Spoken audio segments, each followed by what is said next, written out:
Stop recording. All right, here we go. We are recording. Are you? Yes, we are. Did you click it? Oh, yeah. Alright, you ready? Yeah. This thing has a stock exhaust, so it's not super loud. As loud. You had to press the... Oh, yeah. Nothing crazy. Sounds good, though. It actually turned over pretty quickly in the cold, too. Yeah, kinda. These things do not like the cold. If you look up anything about these diesels, they don't. Yeah. Well, we got a nice little 20-minute drive. Yeah. The storage unit is out in a city called Trenton. Mm. Oh, I know that city. Do you? Yeah. My friend Austin would like to get to know you if you don't mind. What's that? My friend Austin from New York, he'd like to send you a friend request on Facebook and stuff. Yeah, that's more than fun. And get to know you. That's more than fun. Yeah. Yeah, I was gonna say, your dad actually has a trickle charger for the Coronet. Yeah. Yep, he has it sitting there. So last year, it was, I want to say around September, October. Mm-hmm. I was getting ready to put the car away in about a month, Mm-hmm. and the battery kept dying on me. Like, I would go start the car, and then a week later it would be dead. And it's like I go to try to start it again, and it died. So, to determine that the battery was bad, so I put the car away, took the battery out, and just waited until about last week. So, like 5 months or so, 4 or 5 months. Mm-hmm. Waited and went and bought a new battery and threw it in. Mm. So that's what's in it right now. I didn't take it out or anything. It should be fine. Yeah. I don't, because I always leave my batteries right in the bike. I throw a cover over the bike and call it good. I throw some fuel additives in the tank, but that's it. Yeah. Should start up no problem. Oh, it should. Yeah, it should start up no problem. Fresh fluids and everything in it. Yep. That's why they say don't let your battery discharge a lot of the time because it can usually drain. Yeah, if you keep draining it, that's what causes wear and tear on it. Oh, yeah. Like if it dies on you one time, you're fine, but if you keep on letting it happen, it will cause issues. Yeah.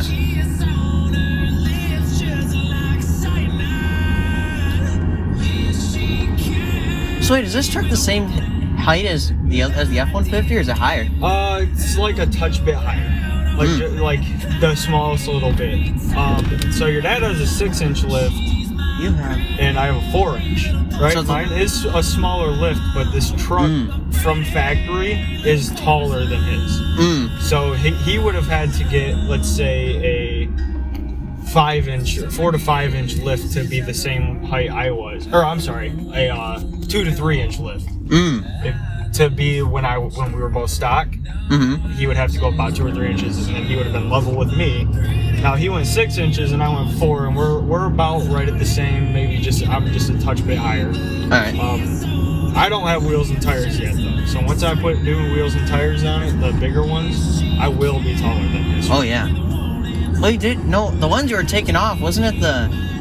I think you put the stock ones back on, didn't you? Yep. The stock ones are on right now. How can you put the stock ones on? Just take the lug nuts off. So No. How come? No, I'm saying how come? how come? Yeah. Because the other ones were rubbing when I would turn because I wasn't lifted at the time. Right. They were too big of wheels, so they kept rubbing as I would turn, and they would hit against like the mud flaps and the inner wheel well and things like that. So I wanted to get rid of them so I didn't tear it up. Right. Too bad we couldn't get the. Too bad we couldn't. Yeah, it's too bad the 2020 F-150 couldn't have gotten repaired. Yeah, but they got a 21 now, so yeah, it's newer. Yeah, I think it has the same engine, doesn't it? Yep, same engine, but the interior is a bit different. Yeah, they got a bigger screen and everything. The seats are the same though. Yeah. The leg room, you got a lot of room back there too. Oh yeah, this truck has a ton of room. You want to see something cool about this truck? Oh yeah. Well, you want to feel something cool. Oh yeah. I remember when you were taking the wheels off. I was actually right by feeling all the back part of the truck. Oh, I love that part.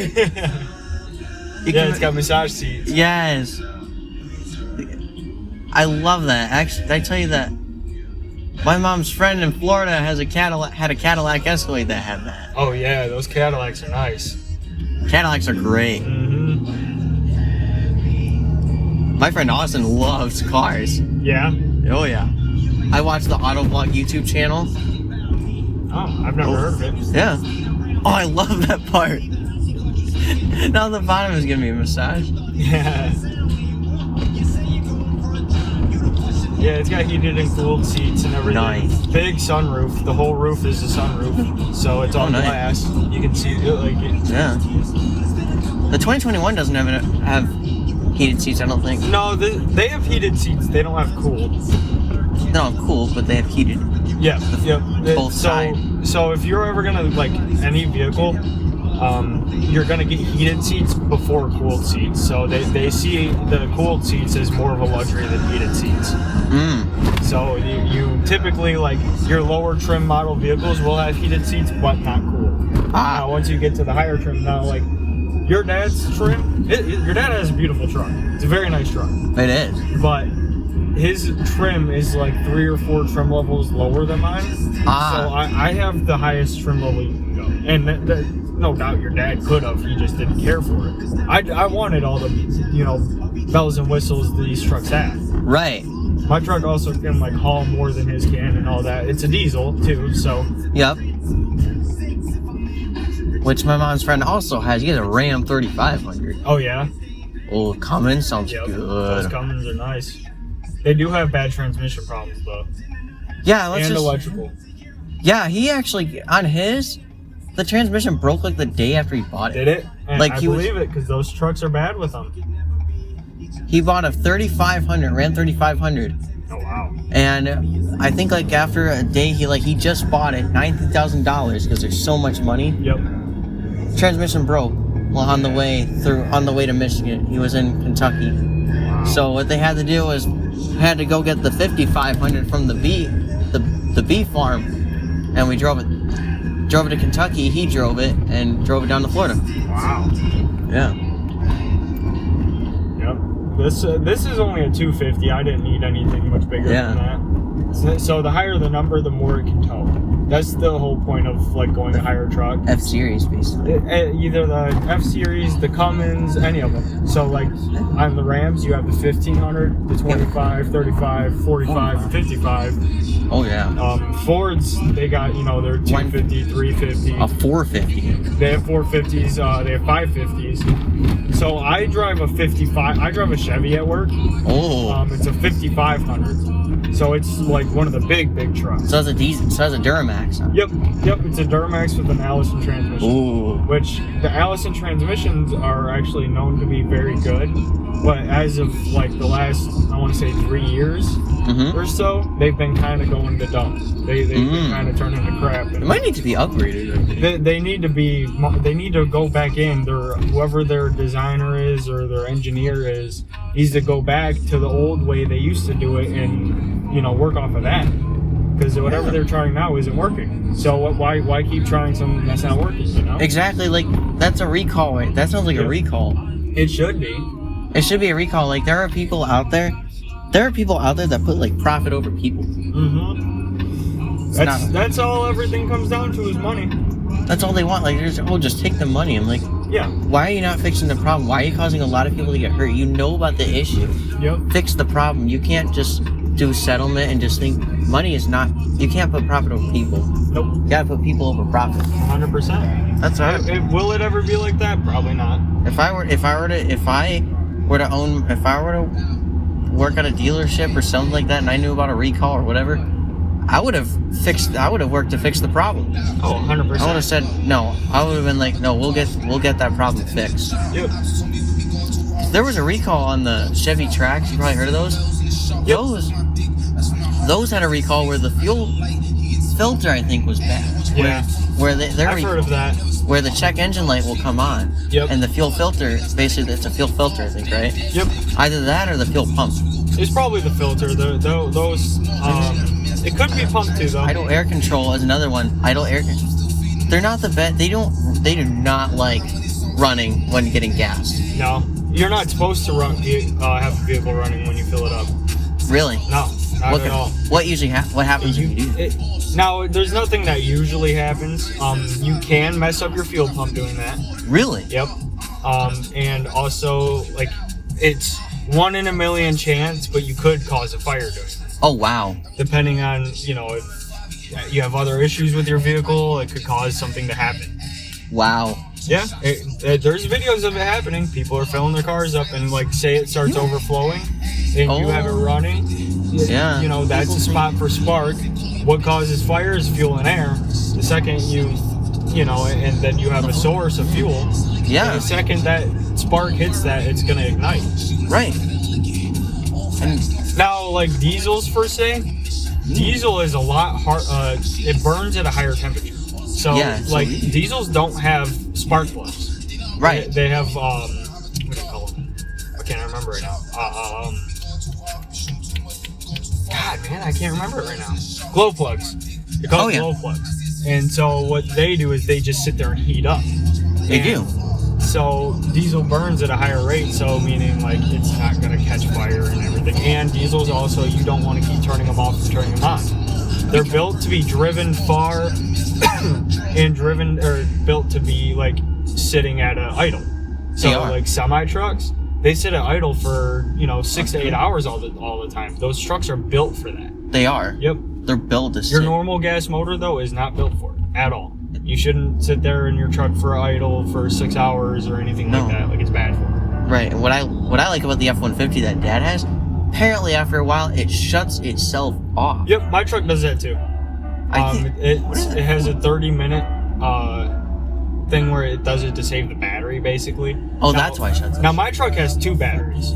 Yeah, diesels always have. These have 2 batteries, and these and these you cannot These take a while to jump too. You can jump. Yeah, you gotta charge them up, and you gotta determine which battery is bad because you do need. I believe you need both batteries. I don't know if you can run it off of one. I don't know. I think, but I'm not sure. I'm still new to the diesels, so I'm still learning a lot about them too. I love diesels. Oh yeah. I already had a bad fuel injector. Was there a symptom on it? Or? What's that? What was the symptom on it? So the truck started misfiring. It was running kind of rough, idling rough, and the gas. It didn't when you gave it throttle, it didn't react how it normally would. Because this truck actually kind of when you hit the throttle, it actually kind of moves decent. So now it does. Because you got it fixed. Yep, but it was expensive. So usually, say your normal gas motor, say your dad needed injectors for his truck. Right. He might get away spending about $1,000, give or take, for parts and labor. Right. Now, this truck, I had to pay $1,500 for one injector in labor. Oh, wow. So, now, the kit, I was looking, I asked the guy, how much is a kit for the whole thing? And he said it's close to $4 to $5 grand to get every injector done. Oh, wow. So, it's just, the diesels... You pay for what you're this truck was about $80,000, and all the parts are a lot more expensive. They are. They're usually double or triple what your normal gas motor vehicle is. So say my lift, your dad was able to spend a good probably $3 grand less than I did, and I only got a lift, and he got a lift and wheels and tires. Wow. I don't even have wheels and tires, and I've still spent more than he did on my lift because it's a bigger truck. Are you actually gonna get wheels and tires on it? Yeah, I'm gonna be paying off. I got a little bit more money on the Mustang to pay off. Right. What'd you get done on the Mustang? So right now that thing is done, full exhaust. The entire exhaust is done, headers back. They put it on, I think. Was that? They went ahead and I think put it on. Yeah, I had my mechanics when I was at Taylor Ford. Remember when I was detailing there? Yeah. The mechanic that was next to me did it for me because he had a lift. He was able to put the car on a hoist that lifts the car in the air. Wow. So that's where the exhaust is, of course, underneath the car. It is. And it's a lot. My car is lower. You gotta lift the car. You actually have to put it on a hoist, put it on the lift, so you can get under there. Because otherwise, you'll be laying on the ground. Yep. And my car, I couldn't even get under it without jacking it up in the air because it is so low. Yeah. You're gonna notice the difference when you get out of this and into that. It's a lot lower. A lot lower. Yeah. There's a feature on some diesels and some cars where when you press the brake, they can auto downshift. That's any automatic vehicle. What do they call that feature called? That's just downshifting. Apparently you can press it and you could actually hear like the engine revving like it's down. Oh, where you're saying where you can do it yourself? Like, no, what it is? So my mom's friend on the 5500, he was pressing the brake, and as he was stopping, as he was braking, his truck would just do. Yep, that's downshifted. So it actually downshifted. So you hear it rev up? Yeah. What that's called is rev magic. Have you ever ridden in a manual vehicle? A manual car? I'm not sure if I have actually. So the Mustang is manual. Oh, nice. It's a stick. So you gotta push the clutch in to start. Yep. So you'll notice in that car, I have to do that myself, right? Right. When it's a stick car, you control the transmission. You control what gear it's in. Yeah. So this truck will do it like here. I'll try to get it to downshift for you. Or actually, I do have a button I can do to do it. Automatic downshift is nice. So did you feel that little jerk? Yeah. This slight little jerk. That was the truck going from 6th to 5th. So you can put it in manual mode, kind of like, I think, can't you? You can. I typically don't. The truck is built and the computer is built to know how to drive when you're, like, say, towing something or anything like that. Yeah, some people also think that they should just, on the push button, they say, oh, just step on the brake and just start it right away. So I like to press the button first because that turns your fuel pump on. Yeah. So it lets it prime. It lets it get fuel through the system, and otherwise, it lets all the fuel get to where it needs to be to fire the car properly. Right. Otherwise, I feel like if you were to press on the brake, it probably would turn over harder. Yep. It'd probably crank. No, so you do have to push in the brake to start the vehicle. Well, yes, but what some people think is, oh, you could just press the brake and just press the button to start it. Yeah, that's how you start a car with that kind of key. Right. So the Mustang has an actual key. Right. Right. The truck. Here, you want to feel the difference between them? Oh yeah, I've seen these. These are smart keys, so they don't have those points on it. Yep. No. So here's my truck key. This one does not have anything. It's all smart. It's smart key. No. And here's the Mustang key. Oh yeah, I've seen these before. That's what the F-150 had. Yep. Does it have a remote start on or no? The Mustang? Yeah. So they typically don't put a remote start in a manual car. And the reason being is, so when you park your car, that's a stick. You can either leave it in first gear, or you can put it in neutral and pull up your parking emergency brake. So a lot of people like to leave their cars in gear. Say you're on an incline with an angle, so where if the car was in neutral, it would roll back. People will leave it in first gear because you don't want to put that stress on the brake, so you'll put it in gear. Now, someone that may live on an incline or something typically does that would have remote start. When you start the car, it would start in gear, so it would almost be as if an automatic vehicle was started in drive. And it would jump forward and then stall out. Right. Yep. Now this truck, on the other hand, I think I could be wrong, but I think this one does, doesn't it? Yep, this truck has remote start. And it's this round button. Yep. It's that round button, you lock it. So that's the lock button, and then the button right below it, you press it twice and that starts the truck. This button, so that round button's the lock button. Yep. And then right there, you press it twice. It's lock button twice, because I did that on the F-150. When you were putting the bumper back on, that's why I did that before we left. I remote started the other F-150. Yep. You pressed the lock button once, and then the bottom button twice. Because you probably heard me actually do that. Yep. Because I remote started it because I was like, we got to keep that battery charged and keep that truck running. Yep. So we did. We let it run for 10 minutes, and I love these seats. Yeah, they're nice, aren't they? Yes. We have a Hyundai Santa Fe, and we have the same thing as Smart Key. Yep. But here's the thing: with some people with a diesel, they don't like to just prime the fuel pump. Some people just like to get in and just start it. No, that's not good for a diesel. Because remember me saying how they burn at a high rate? It takes longer to get there. It'll usually crank. So, like, say in the summertime, I let my truck warm up for probably 15 to 20 minutes before I drive it. Really? In the wintertime, it's closer to 45 minutes. So you just let it idle? Yep. I just start it up and let it idle. It lets all the fluids get moving, and you can get going. You have a block heater for it, or? I believe this truck does have a block heater. But I don't believe I need it. Oh, it's a code lock. Yep, that's just me entering my code.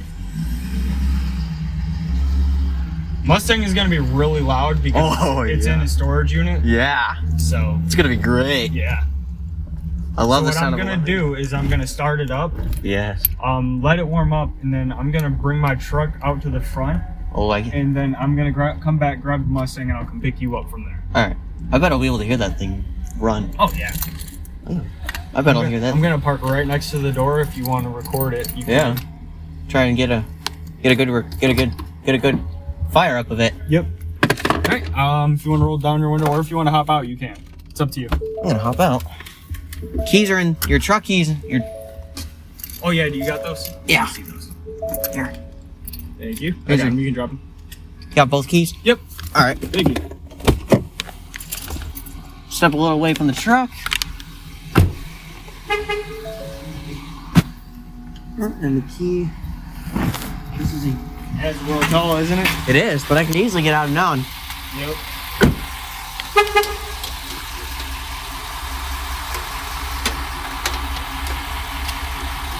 Oh, you have to go inside the unit.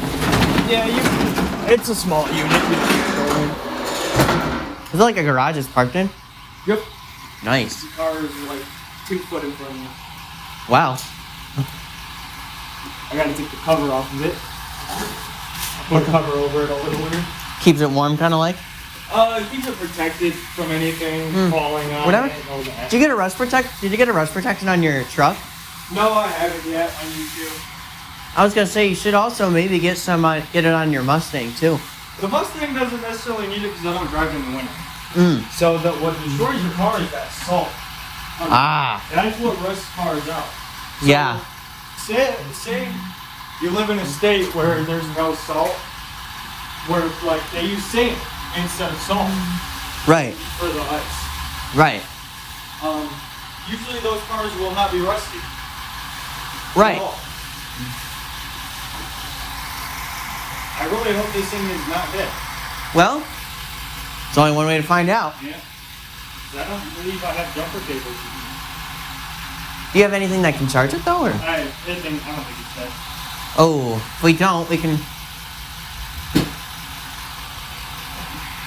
Got lights? Yep. All right. If you'd like, we can start recording. I'm ready to record right now. Oh yeah. Oh yeah. Here we go. Let's see if it's got the juice. It's worth a shot. Here we go.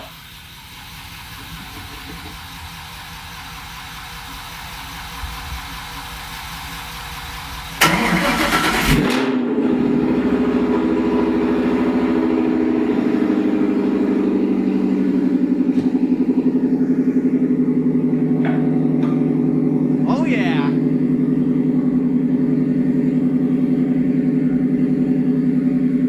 Loud, ain't it? Oh yeah. The Borla Attack sounds like. That's what it is. I love the Borla Attack. It actually started pretty good. Yep. That's how this car is. She's good to me. A little slow, but it started. No, I let the fuel pump for It sounded like it had a little drag to it. yeah, that's the exhaust. Oh yeah.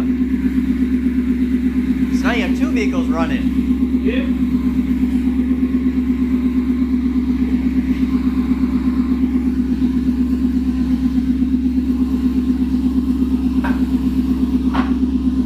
It probably turned over slow because it was pretty cold and it was sitting for a little bit. Yeah, that's exactly what it is. If you want, hop back in the truck right behind you. I'm gonna bring you up front. All right. Oh, to your right. Right there. Good about getting in these things. It actually settled down a lot. It settles down pretty quickly. Yeah. By the way, anytime you're feeling across a vehicle, don't feel with your nails. Because it can scratch the paint up. It'll scratch the paint. Oh yeah, because the paint can scratch if that happens. Yep. Man, that thing is. That thing is not dead at all. Nope. That car is usually good to me. Oh yeah.